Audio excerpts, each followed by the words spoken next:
Welcome back to Talk Jamaica here on Talk Jamaica Radio. My name is Ricardo Brooks. My co-host this afternoon, listeners, is Ralston Chamberlain. Good afternoon, Ricardo. Good afternoon, listeners. She's widely seen as a champion of the poor and dispossessed in Jamaica.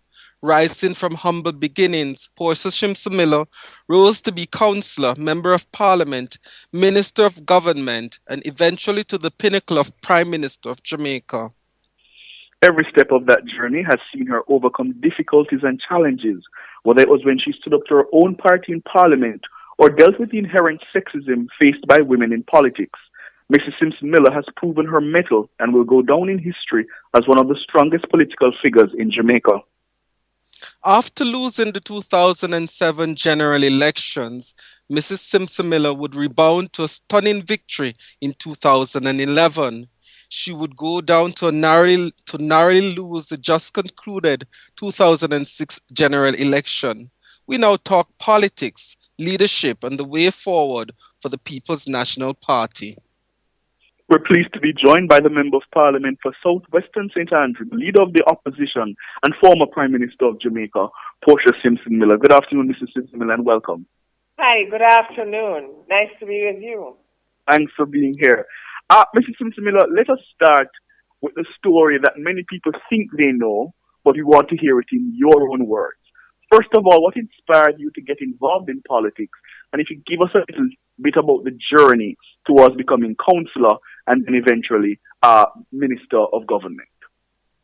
Well, it was not easy, but 1974, I was asked by some people to represent them in one of the strongest JLP divisions in the island of Jamaica, and that was the Trenchtown West Division.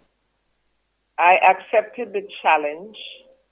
On the night of the election, it caused some stir within the People's National Party because we were winning one of the strongest divisions for the Jamaica Labour Party, for the PNP, that night for the first time.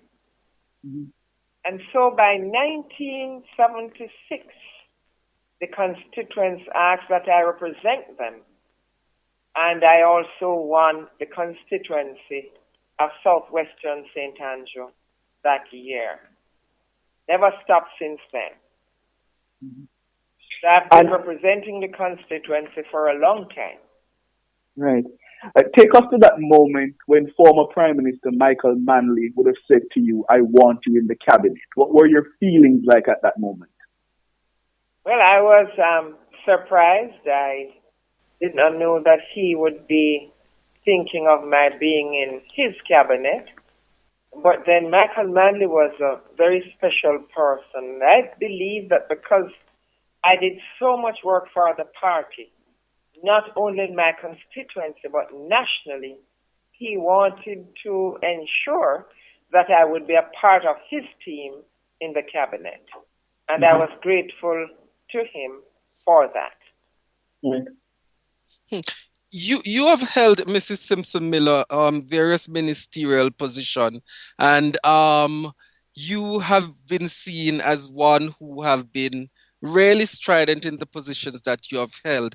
How did you manage to balance Member of Parliament and ministerial positions? I would have the set time when I would get into my constituency.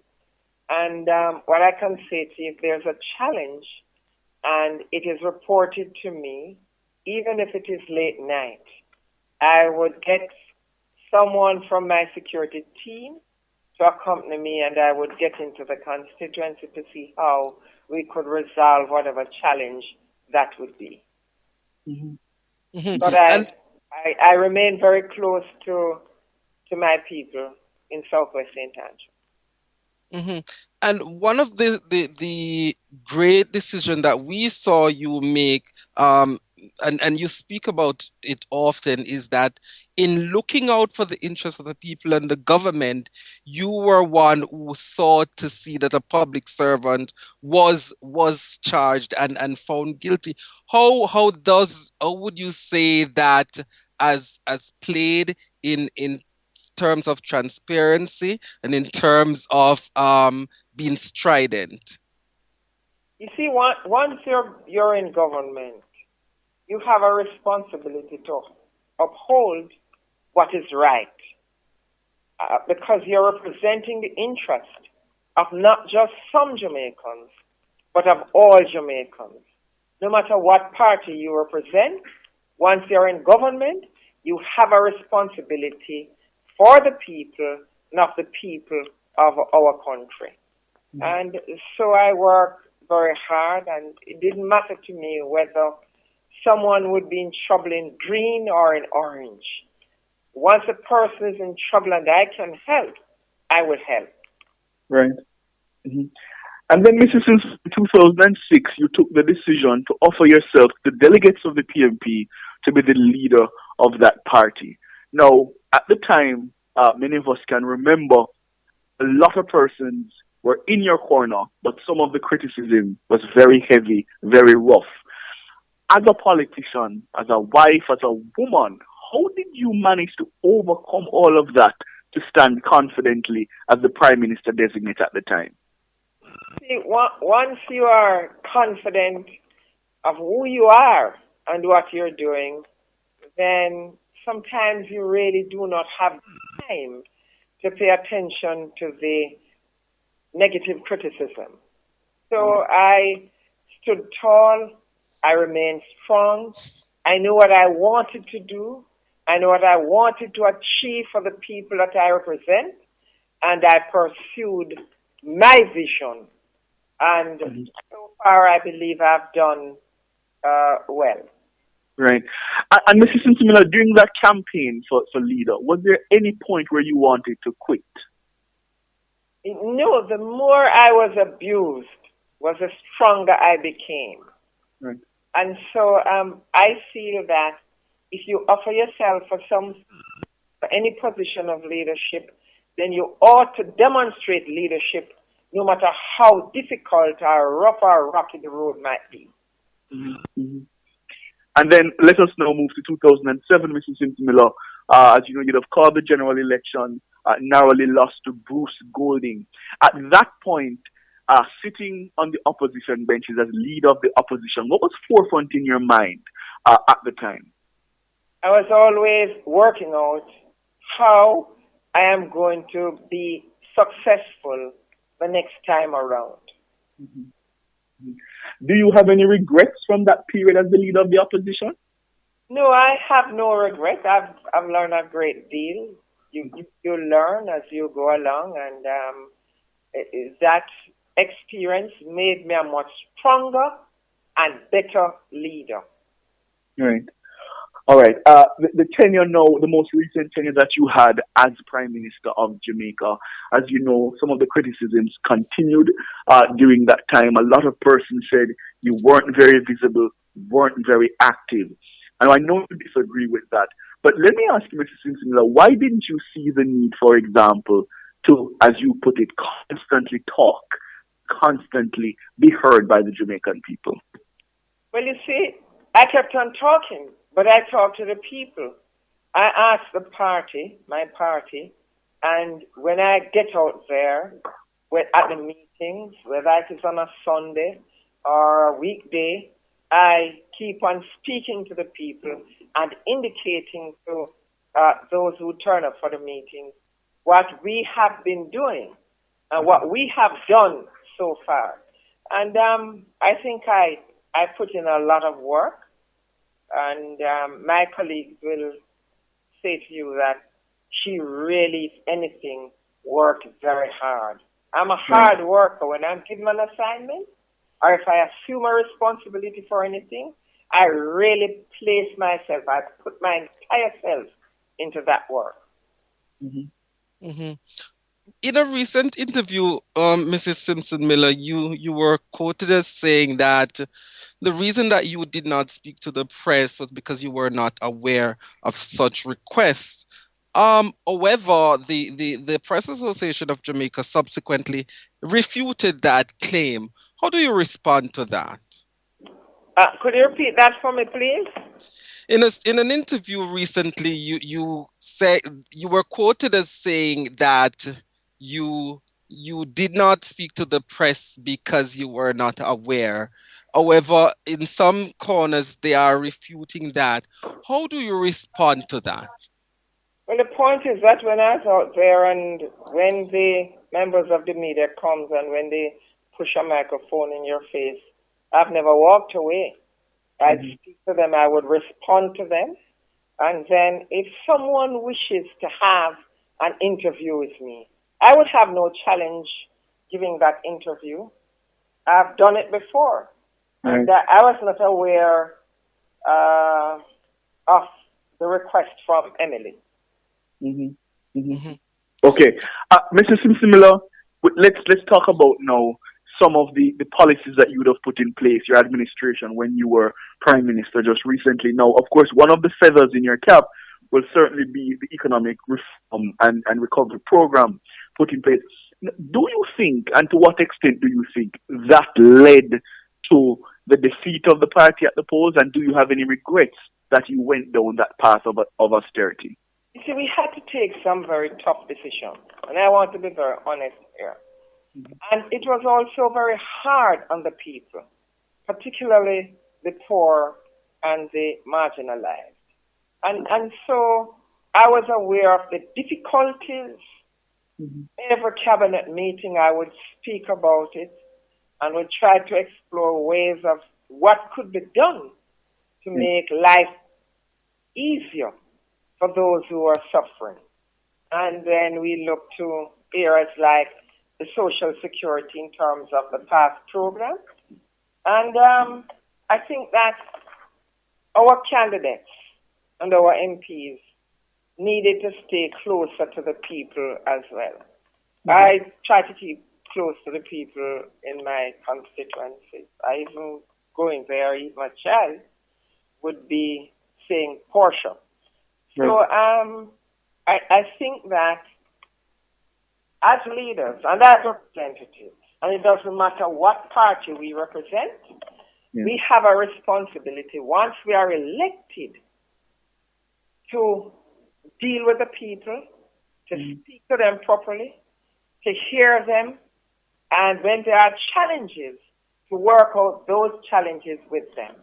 And I am that kind of person where if something is brought to my attention that was done and it was negative by someone, I personally would deal with it. So then all politicians should be that way, dealing with whatever issue should arise with your constituents or your divisions if you're a councillor. So then, Mr. Simpson Miller, are you suggesting that you don't think the majority of the PMP candidates were as connected as they should have been with the people? I think that those who lost would have perhaps not have done as much as they should have done in terms of communicating with the people and the way you really deal with them if they come to speak to you. Well, I came up through the trade union movement, so I understand the process of how you deal with people, how you treat people, and the way you treat them, they will in turn treat you in a nice way. Right. The response would be excellent if you treat them good. I hear you talking about staying connected with the people, Mrs. Simpson Miller, and dealing with the people. And one of the criticism that many persons have put against many of the MPs who lost was the issue of arrogance. Do you think, or from your sounding on the ground, were you getting complaints that many of the members of parliament were arrogant? We get complaints from time to time that there were some of them when the people visit with them, they would speak to them in a way that the people would not like. What I can say to you, the party can indicate and can support what I'm saying to you now. I warned them that we are servants of the people. The people are not our servants. you should really know the art of how you treat people, how Yes. you deal with them. I think it was a mixture of the austerity measures and candidates who did not do what they should. And I've gotten a few complaints about some MPs and candidates who, when people visit with them, Mm-hmm. they did not speak to them in a way that would make the people very comfortable. Right. And I warned against that. That once we are elected as representatives of the people, we have a responsibility to ensure that we treat the people right. Mm-hmm. All right, Mrs. Simpson Miller, let's talk a little bit now about some of the plans you have as now the leader of the opposition, how you intend to, assess the government and evaluate the government. Let me first of all ask you your impression of the new government so far. What do you make of how Andrew Holness has been leading government so far? Well, it's a short time, but I'm not very impressed at this stage.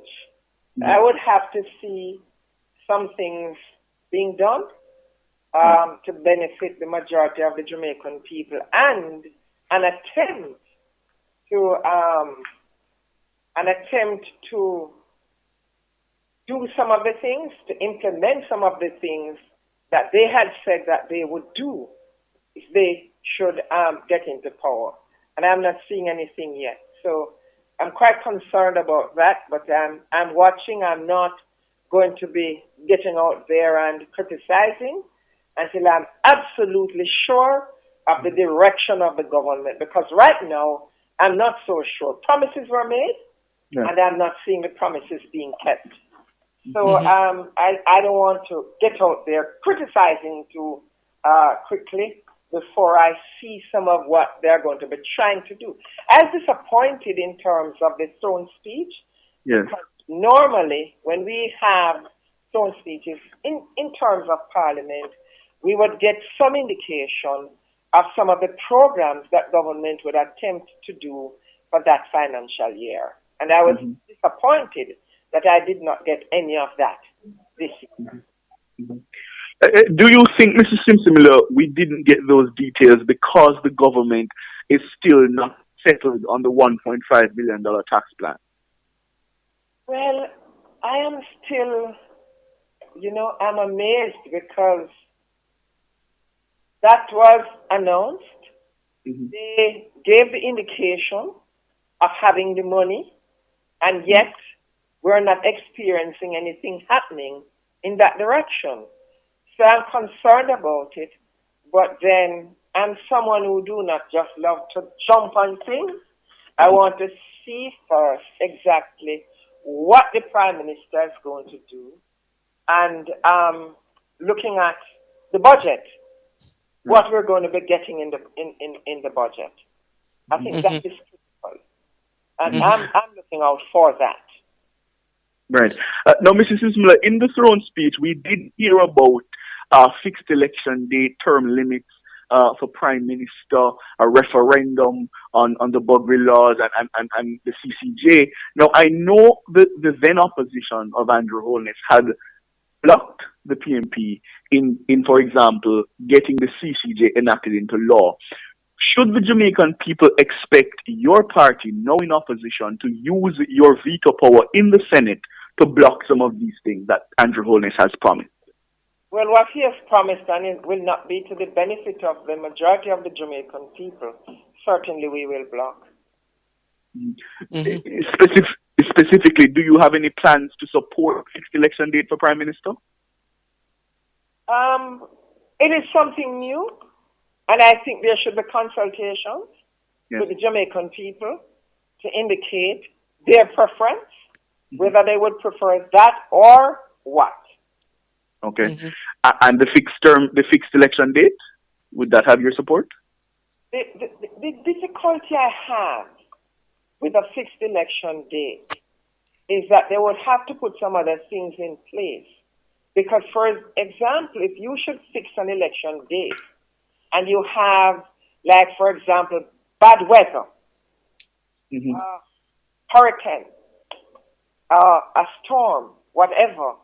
How do you deal with that date that you fixed that could lead to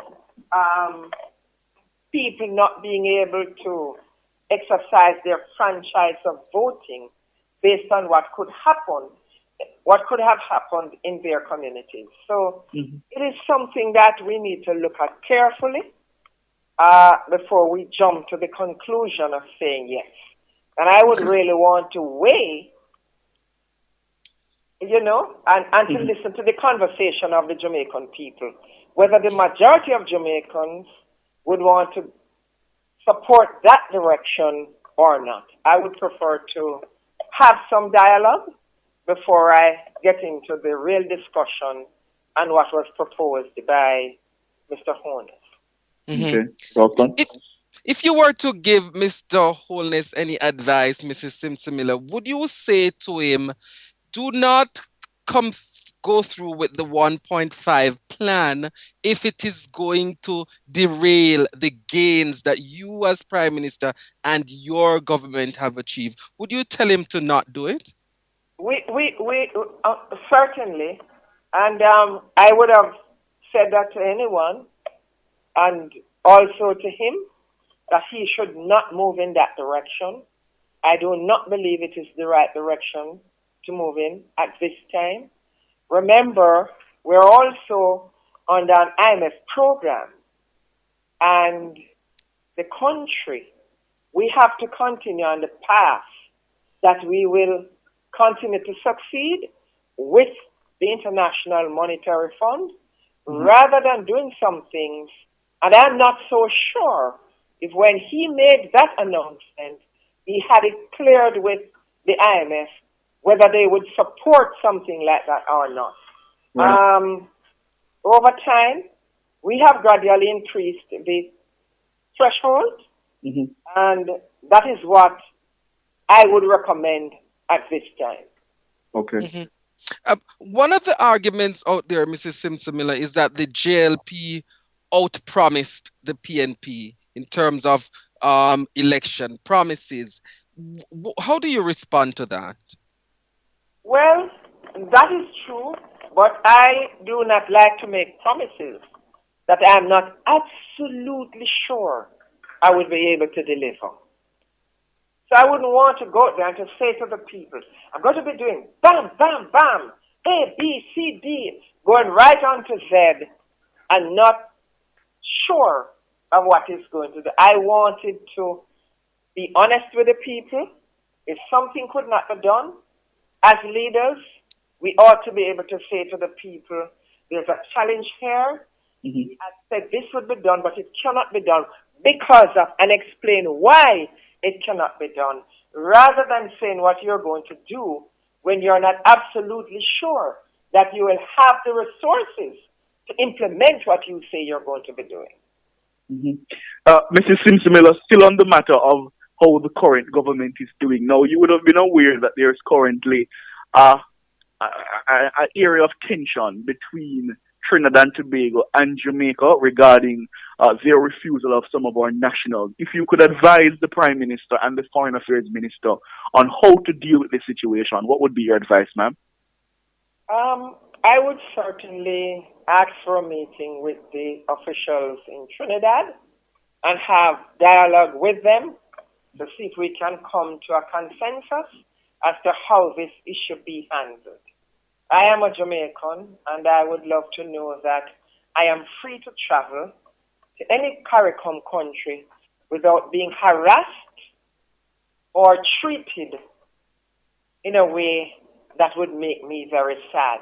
I would love to be traveling to CARICOM countries and to enjoy myself in the same way when others visit Jamaica, they can enjoy themselves. I am not into the fight off whether or not. What I would love to see is that Jamaica and Jamaicans can move through CARICOM freely. The Treaty of Chaguaramas guarantees free movement, and I believe that all countries of the region who are party to that treaty should live up to the treaty of those leaders that came up with the Treaty of Chaguaramas. Mm-hmm. And so, Mrs. Simpson Miller, am I hearing you then saying you do not support calls for a boycott of Trinidadian goods or for Jamaica to leave CARICOM? Yeah, I wouldn't say Jamaica should leave CARICOM. What Jamaica should do, the government should request a meeting with the government of Trinidad and Tobago and have discussion on what is happening here and to try to resolve the issue. And, I would have a difficulty with Trinidadians visiting Jamaica or Jamaicans visiting Trinidad. We are one region, and CARICOM was established because they wanted to have a strong regional organization. And I think the present leaders of the region should ensure we keep the regional organization strong to make CARICOM even stronger than we are now. Mm-hmm. At the opening of the parliament recently, Mrs. Simpson Miller, the people were shouting, "Portia, Portia, Portia." What should the delegates, the supporters of the PNP, and the wider Jamaica expect in terms of leadership for Portia Simpson Miller going forward? I can tell you, be very firm and very strong in the defense of the rights of the Jamaican people. All Jamaicans. And I don't care whether they wear the color of my party or the color of the other party or no party at all. I will be defending the rights of all Jamaicans, not some, all Jamaicans. Mm-hmm. Mrs. Simpson Miller, there's been a lot of talk in the newspapers about whether it is time for you to step down as party leader. Is that in your plans at all? I wouldn't indicate that to you now, and I never indicated to anyone that I was stepping down now or anytime soon. Okay. Should you be challenged, Mrs. Simpson Miller, would you consider stepping down at that time? I would win the votes. I would not have to step down. All right. Mrs. Simpson, there's another thing emerging that we see in politics where the women in politics are very heavily criticized. For example, Mrs. Juliet Holness is constantly compared to Miss Lisa Hanna in terms of what they wear, etc. How do you think this negatively affects the perception, if at all, of young girls who look on? And what would you say to people who do this on social media? I do not think it is right. I really believe that our population is a mixture of male and female, and I think that we should have even more women in the parliament.